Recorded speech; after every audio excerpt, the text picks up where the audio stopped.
At another time when we get Dr. Sanford here.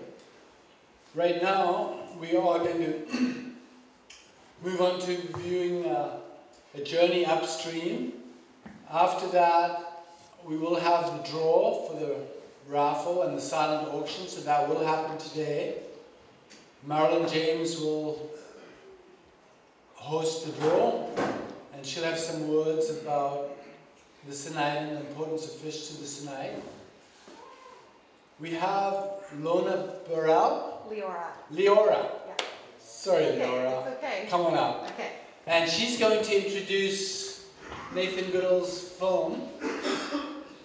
And as many of you know, he's the archaeologist that has studied the Sinai people in this area. Leora is herself a linguist that's interfacing with archaeology, so a fascinating field. She's from the University of Montana, correct? Yes. And welcome and thank you for coming. And afterwards she does have a survey she'd like us to complete, and I see she's got forms and pens, and so those will be distributed, and please take a moment to fill those out for us. So I invite you to join me in welcoming Leora. No.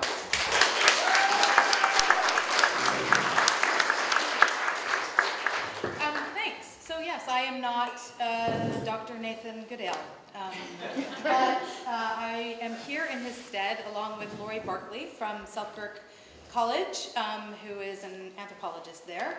And I won't say much, but except to introduce this film and to tell you that it grew out of well, it was it was the baby of many people, I think.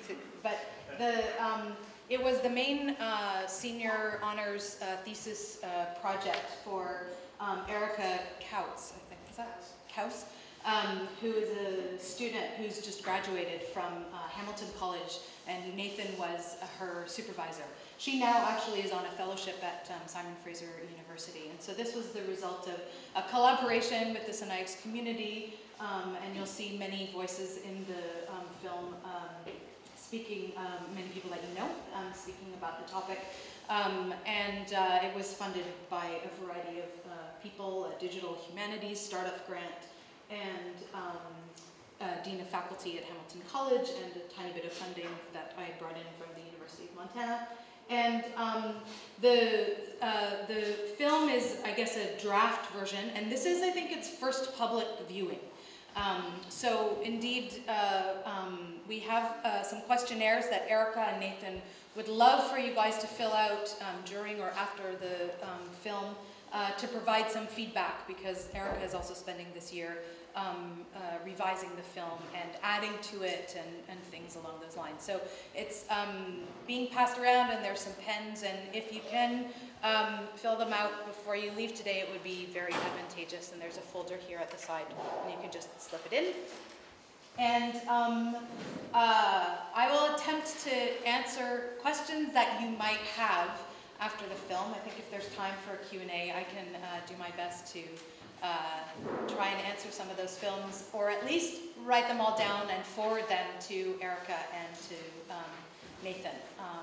So I'm not an archaeologist, but I am a linguist, and I have an interest in Salish languages broadly, and a growing interest in the language spoken by the Sinixt, and we are working together, Leora and Nathan and I, on collaborating with the Sinixt community to do further interdisciplinary work together. So I've gone on way longer than I should have, so let me stop and you enjoy the film.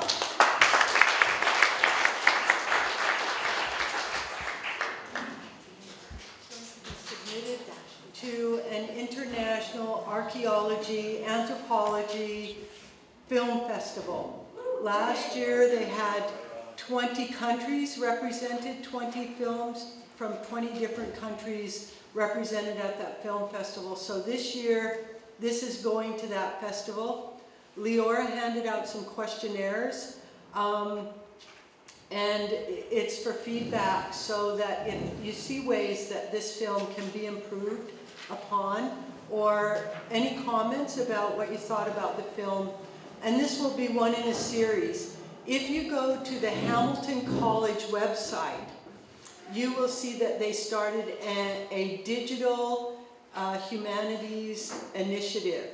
And the first submission on that digital humanities initiative is the Sinixt. So we're very grateful. And just to give you an idea of how long it takes to get film of this quality and this message out. Dr. Goodale was the field assistant student to Ian Kite and Bill Prentice on the original dig in 2000.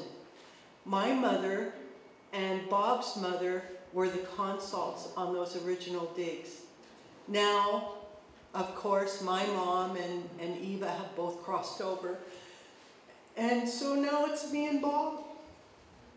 So, and Dr. Goodale is the prof, and Erica, who is partially responsible, you heard her talking on this film, she is one of the field assistants, and a fellows recipient for Fulbright scholarship to actually work on this. So there are going to be more additions and different films that will join this one as more of the message begins to stretch. So I think it's really important. I'm not glad that it rained today, but you know, don't have to feel sad about not being able to be out in the sunshine today. You got to come and learn something, and thank you so much for turning out. I want to share two words with you. And so when you go anywhere to the water here, I want you to say, aha, silu. Say it. Aha, silu. Aha, silu. Aha, silu. Aha, silu. That means sacred water. So when you approach the water, you say, aha, silu.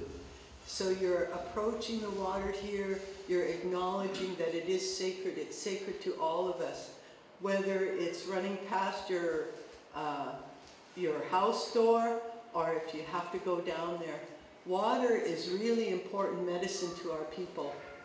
We have one little ceremony that we share with everybody. We call it taking it to the water. Anything bothers you, you know, anything, take it to the water.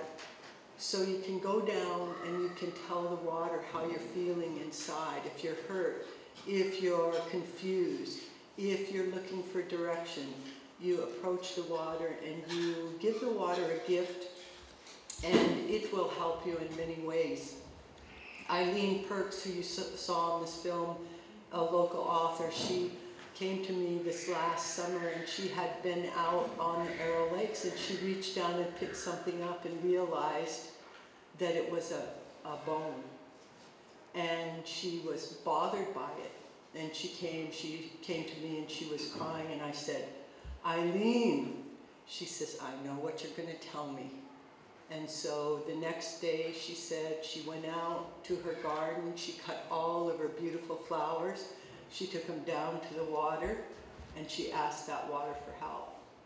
And she apologized to those remains and said, you know, I really didn't mean to do that, I'm really sorry, I'm asking for your help now, and just because I'm pitiful, I'm awesome, you know, take pity on me. And she said, you know, some people might watch her and think she's a little bit nuts for going and throwing all of her beautiful flowers into the water. But she said to her, that was the most beautiful thing that she could do. She tends those flowers, they're beautiful. And she says, and why wouldn't I give what's beautiful to me to the ancestors? So it can be anything. It doesn't have to be tobacco. It can be what you work hard for. It can be what you want to share. So, aha, silu.